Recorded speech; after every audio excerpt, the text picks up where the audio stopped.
বিদ্যাৰ্থীৰ অনুষ্ঠান।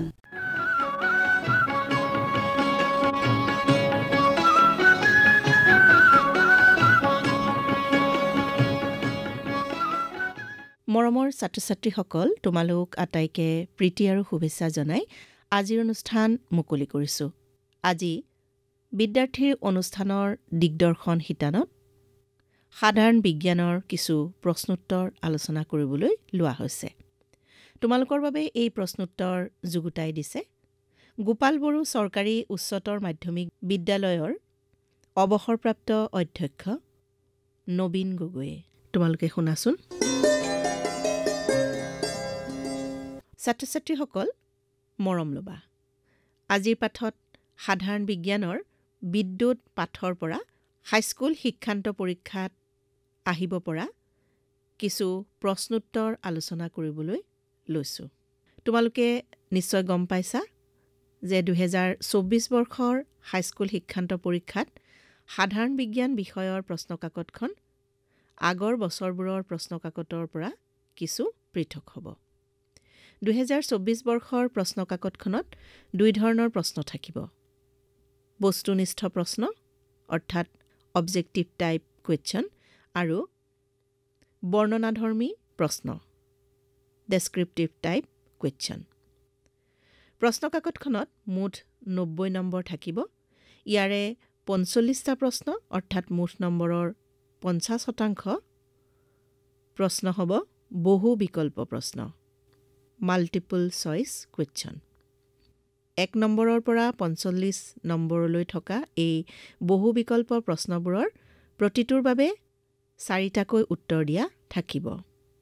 A, B, C আৰু D লিখা থকা 4টা উত্তৰৰ পৰা শুদ্ধ উত্তৰ বাছি উলিয়াই তোমালোকক নিৰীক্ষকে দিয়া OMR অৰ্থাৎ অপটিকেল মাৰ্ক ৰিকগনিশ্যন শ্বীটত ইয়াক ক'লা বা নীলা চিয়াঁহীৰ কলমেৰে নিৰ্দেশনা দিয়া মতে কৰিব লাগিব। OMR শ্বীটত থকা উত্তৰ কেনেদৰে কৰিব লাগিব সেই বিষয়ে তোমালোকৰ বিদ্যালয়ৰ শিক্ষকসকলে নিশ্চয় বুজাই দিছে। গতিকে ইয়াক ভালদৰে অনুশীলন কৰি ল'বা। OMR শ্বীটত 1 নম্বৰ প্ৰশ্নৰ পৰা 45 নম্বৰলৈ প্ৰশ্ন কৰাৰ পিছত 46 নম্বৰ প্ৰশ্নৰ পৰা বাকী প্ৰশ্নসমূহৰ উত্তৰ তোমালোকক নিৰীক্ষকে দিয়া 16 পৃষ্ঠাৰ উত্তৰ বহীত লিখিব লাগিব। এই প্ৰশ্নসমূহ বৰ্ণনাধৰ্মী হ'ব আৰু ইয়াৰ উত্তৰসমূহ কৰোঁতে প্ৰতিটো প্ৰশ্নৰ কাষত লিখা থকা মূল্যাংক অনুসৰি তোমালোকে তাৰ উত্তৰবোৰ লিখিবা। এই প্ৰশ্নসমূহৰ মূল্যাংক 2ৰ পৰা 4ৰ ভিতৰত থাকিব। মূল্যাংক 2 থকা প্ৰশ্নসমূহৰ উত্তৰ 2টাৰ পৰা 5টা বাক্যৰ ভিতৰত শুদ্ধকৈ লিখিবলৈ যত্ন কৰিবা।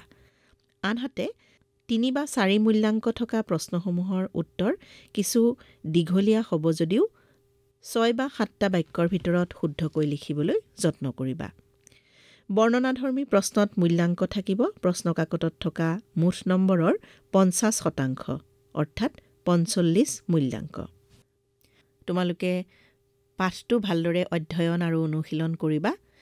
পাঠ্যপুথিখন ভালদৰে অধ্যয়ন আৰু নিতৌ অনুশীলন কৰিলে সকলো প্ৰশ্নৰ উত্তৰ শুদ্ধকৈ আৰু সহজেই দিব পাৰিবা। OMR শ্বীট আৰু 16 পৃষ্ঠাৰ উত্তৰ বহীত প্ৰশ্নকাকতৰ প্ৰশ্নৰ উত্তৰসমূহ নিৰ্দিষ্ট সময়ৰ ভিতৰত সম্পূৰ্ণ কৰিবা। এতিয়া আহা কিছু সম্ভাৱ্য প্ৰশ্ন আৰু তাৰ উত্তৰ আমি আলোচনা কৰোঁ। প্ৰথমে কেইটামান বহু বিকল্প প্ৰশ্নৰ উত্তৰ আলোচনা কৰোঁচোন আহা। প্ৰশ্ন: বিদ্যুৎ প্ৰবাহৰ একক কুলম্ব, এম্পিয়াৰ, ওম ওপৰৰ এটাও নহয়। শুদ্ধ উত্তৰটো হ'ব বি এম্পিয়াৰ।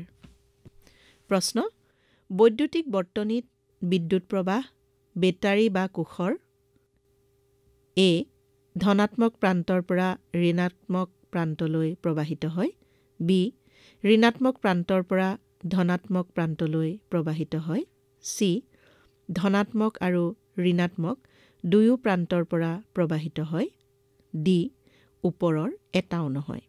শুদ্ধ উত্তৰটো হ'ব ধনাত্মক প্ৰান্তৰ পৰা ঋণাত্মক প্ৰান্তলৈ প্ৰবাহিত হয়।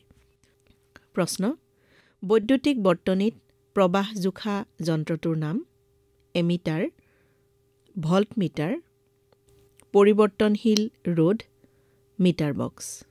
শুদ্ধ উত্তৰ এমিটাৰ। প্ৰশ্ন আধানৰ একক এম্পিয়াৰ, ওম, কুলম্ব, ভল্ট। শুদ্ধ উত্তৰটো হ'ব চি কুলম্ব। প্ৰশ্ন 2 ওম ৰোধৰ তাঁৰ এডাল 4টা সমান অংশত ভাগ কৰা হ'ল। অংশ 4টা সমান্তৰাল সজ্জাত সংযোগ কৰা হ'ল।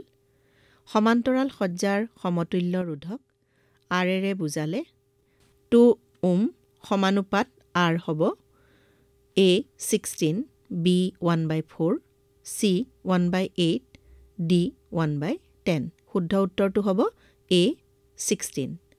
প্ৰশ্ন বৈদ্যুতিক ইস্ত্ৰিৰ কুণ্ডলী বিশুদ্ধ ধাতুৰে গঢ়াৰ বিপৰীতে সংকৰ ধাতুৰে গঢ়া হয় কাৰণ A ই সহজে জ্বলি নাযায়, B ইয়াৰ ৰোধকতা কম, C ই সহজে গৰম হয়, D ইয়াৰ সহজতে জাৰণ ঘটে। শুদ্ধ উত্তৰ A ই সহজে জ্বলি নাযায়। প্ৰশ্ন বৈদ্যুতিক বাল্বত কি ধাতু ব্যৱহাৰ কৰা হয়? A কনষ্টেণ্টান, B tungsten, C নিক্ৰম, D তাম। শুদ্ধ উত্তৰ B টাংষ্টেন। প্ৰশ্ন পদাৰ্থবিজ্ঞানী A লেজেণ্ড্ৰো ভল্টা জাৰ্মানৰ নাগৰিক, ইংলেণ্ডৰ নাগৰিক, ইটালীৰ নাগৰিক, ৰাছিয়াৰ নাগৰিক। শুদ্ধ উত্তৰ চি ইটালীৰ নাগৰিক। প্ৰশ্ন এটা ইলেক্ট্ৰনত থকা আধানৰ সংখ্যা 1.6 × 10⁻⁻19, B 1.6 × 10⁻19, C 1.6 × 10⁹, D 1.6 × 10⁻18। শুদ্ধ উত্তৰটো হ'ব A 1.6 × 10⁻19।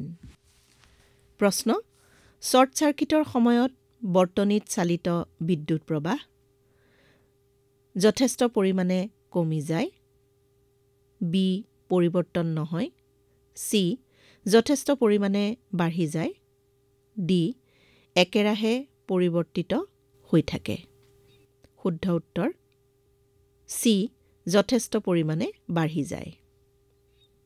এতিয়া কেইটামান বৰ্ণনাধৰ্মী প্ৰশ্ন লোৱাচোন। বৰ্ণনাধৰ্মী প্ৰশ্নসমূহৰ উত্তৰ তোমালোকক দিয়া 16 পৃষ্ঠাৰ বহীত তোমালোকে কৰিব লাগিব। প্ৰশ্ন ওমৰ সূত্ৰটো লিখা। 1 ওম বুলিলে কি বুজা? ইয়াত নম্বৰ থাকিব 2। উত্তৰ ওমৰ সূত্ৰ উষ্ণতা স্থিৰ থকা অৱস্থাত এটা বৈদ্যুতিক বৰ্তনীত সংযোজিত নিক্ৰণ তাঁৰ এডালৰ 2 মূৰৰ বিভৱ ভেদ V তাঁৰডালৰ মাজেৰে যোৱা প্ৰবাহৰ সমানুপাতিক। ইয়াকে ওমৰ সূত্ৰ বোলে। যদি পৰিবাহী তাঁৰ এডালৰ 2 মূৰৰ বিভৱ ভেদ 1V অৰ্থাৎ 1 ভল্ট আৰু ইয়াৰ মাজেৰে 1A অৰ্থাৎ 1 এম্পিয়াৰ প্ৰবাহ চালিত হয়, তেনেহ'লে পৰিবাহীডালৰ ৰোধ 1 ওম বোলে। ই ৰোধৰ একক। প্ৰশ্ন এটা বৈদ্যুতিক হিটাৰৰ 2 প্ৰান্তৰ বিভৱ ভেদ 60 ভল্ট আৰু ই উৎসৰ পৰা 4 এম্পিয়াৰ প্ৰবাহ আহৰণ কৰে। যদি বিভৱ ভেদ 120 ভল্ট বঢ়াই দিয়া হয়, হিটাৰটোৱে কিমান প্ৰবাহ পাব? উত্তৰ এনেধৰণৰ হ'ব। আমাক দিয়া আছে বিভৱ ভেদ V সমান 60 ভল্ট, প্ৰবাহ I = 4A। ওমৰ সূত্ৰমতে R অৰ্থাৎ ৰোধ = V অৰ্থাৎ বিভৱ ভেদ বাই I অৰ্থাৎ প্ৰবাহ সমান 60 ভল্ট বাই 4A = 15 ছিগমা বা ওম। গতিকে যেতিয়া বিভৱ ভেদ 120 ভল্টলৈ বৃদ্ধি কৰা হয় তেতিয়া প্ৰবাহ হ'ব I = V by R = 120 volt by 15 sigma = 8A অৰ্থাৎ 8 এম্পিয়াৰ। অৰ্থাৎ হিটাৰৰ মাজেৰে চালিত প্ৰবাহ হ'ব 8 এম্পিয়াৰ।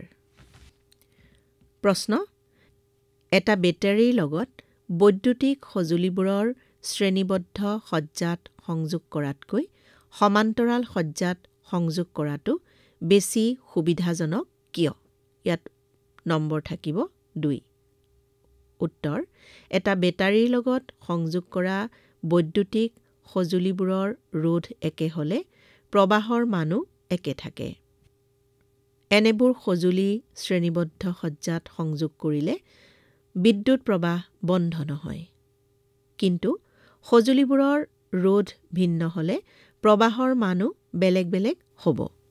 ফলত কোনোবাটো সঁজুলি বিকল হ'লে বাকীবোৰ সঁজুলিৰ মাজেদি প্ৰবাহ বন্ধ হ'ব। অন্যহাতেদি সমান্তৰাল সজ্জাত বৰ্তনীয়ে বৈদ্যুতিক সঁজুলিবোৰৰ মাজেৰে যোৱা প্ৰবাহক বিভক্ত কৰে। বেটাৰীত সংযোগ কৰা বৈদ্যুতিক সঁজুলিবোৰৰ ৰোধ বিভিন্ন হ'লে সিহঁতক ঠিকমতে চলাবলৈ বেলেগ বেলেগ প্ৰবাহ দৰকাৰ হয়। ফলত কোনোবাটো সঁজুলি বিকল হ'লেও প্ৰবাহ বন্ধ হৈ নাযায়। সেয়েহে শ্ৰেণীবদ্ধ সজ্জাতকৈ বেটাৰীৰ লগত ৰোধৰ সমান্তৰাল সজ্জা বেছি সুবিধাজনক। প্ৰশ্ন, এটা বৈদ্যুতিক বৰ্তনীত ধৰা হওক R1, R2 আৰু R3 ৰোধকৰ মান যথাক্ৰমে 5 ওম, 10 ওম আৰু 30 ওম, যিটো 12 ভল্ট বেটাৰীৰ লগত সংযোগ কৰা হৈছে। বৰ্তনীটোত ব্যৱহাৰ কৰা প্ৰতিটো ৰোধকৰ মাজেৰে চালিত হোৱা প্ৰবাহৰ মান আৰু বৰ্তনীটোৰ মাজেৰে যোৱা মুঠ প্ৰবাহৰ মান নিৰ্ণয় কৰা। উত্তৰ, দিয়া আছে R1 = 5 ওম, R2 = 10 ওম, R3 = 30 ওম। বেটাৰীটোৰ বিভৱ ভেদ = 12 ভল্ট। এতেকে ওমৰ সূত্ৰমতে ৰোধ R1 মাজেৰে হোৱা প্ৰবাহৰ মান I1 = V by R1 = 12V by 5 Om = 2.4 ampere. সেইদৰে ৰোধ R2ৰ মাজেৰে যোৱা প্ৰবাহ I2 = V by R2 = 1.2 ampere. আৰু ৰোধ R3ৰ মাজেৰে যোৱা প্ৰবাহ I3 = V by R3 = 0.4 ampere. আকৌ বৰ্তনীটোৰ মাজেৰে চালিত মুঠ প্ৰবাহৰ মান I = I1 + I2 + I3 সমান 2.4 এম্পিয়াৰ + 1.2 এম্পিয়াৰ + 0.4 এম্পিয়াৰ = 4 এম্পিয়াৰ। মুঠ প্ৰবাহৰ মান 4 এম্পিয়াৰ। ছাত্ৰ-ছাত্ৰীসকল, ইমান পৰে তোমালোকৰ সাধাৰণ বিজ্ঞানৰ বিদ্যুৎ পাঠৰ কিছু প্ৰশ্নোত্তৰ আলোচনা কৰিলা। তোমালোকৰ বাবে এই প্ৰশ্নোত্তৰ যুগুতাই আগবঢ়ালে গোপাল বড়ো চৰকাৰী উচ্চতৰ মাধ্যমিক বিদ্যালয়ৰ অৱসৰপ্ৰাপ্ত অধ্যক্ষ নবীন গগৈয়ে। আজিলৈ আমাৰ সময় হৈ আহিল। তোমালোকক পুনৰ প্ৰীতি আৰু শুভেচ্ছা জনাই আজিৰ অনুষ্ঠান ইমানতে সামৰিছোঁ।